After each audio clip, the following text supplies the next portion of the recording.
Hello, my name is Jocelyn Steiner. I'm the interpretive ranger here at Huntington Beach State Park, and I'm welcoming you to Atalaya. Atalaya is the winter home of Archer and Anna Hyatt Huntington. They built this house from 1931 to 1933, actually using all local labor.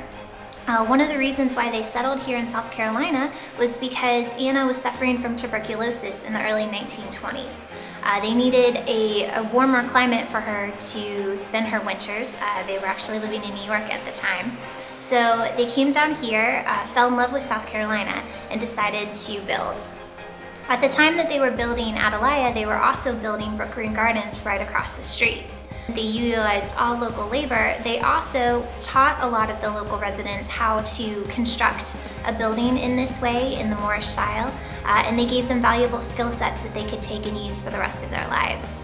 One of the interesting things about Atalaya is the brickwork. You can tell that you're standing in a room where the Huntingtons would have considered public domain when you see this herringbone brick pattern.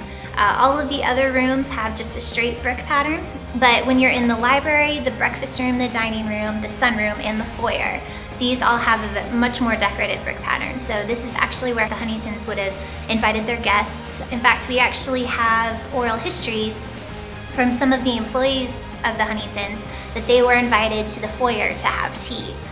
So this is something that the Huntingtons did on occasion. They didn't really have overnight guests, which is why you won't find any ballrooms or any guest rooms in Atalaya. The only person that we know for certain who ever stayed overnight was Mrs. Huntington's sister. And she actually stayed in one of the outbuildings that is no longer on the premise. Archer first came down here in 1929 and he found the area. He realized that this stretch of beach in particular actually reminded him a lot of his travels through Spain. He had traveled through Spain as a young man and decided that this would be the perfect place to actually build a replica of a Spanish or Moorish fort.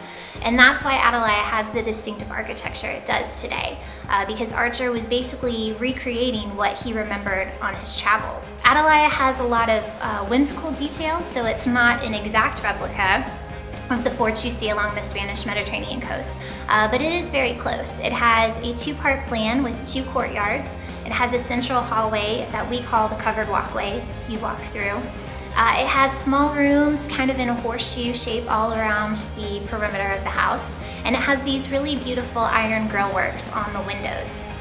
Atalaya is actually named for the large watchtower that's in the center of the courtyard. Right here, Atalaya means watchtower in Old Spanish, and luckily for the Huntingtons, they didn't need to use it for a lookout for pirates, so they actually used it as a water tower. They used to hold a 3,000-gallon Cypress water tank at the very top of that tower. Pump water from the cistern in the northern part of the property up to that tower, and then gravity would push the water through to all of the pipes and amenities throughout the house. Well, thank you guys for joining me on this short tour of Atalaya. Hopefully you learned a little bit about it, but please feel free to visit us here at Huntington Beach State Park.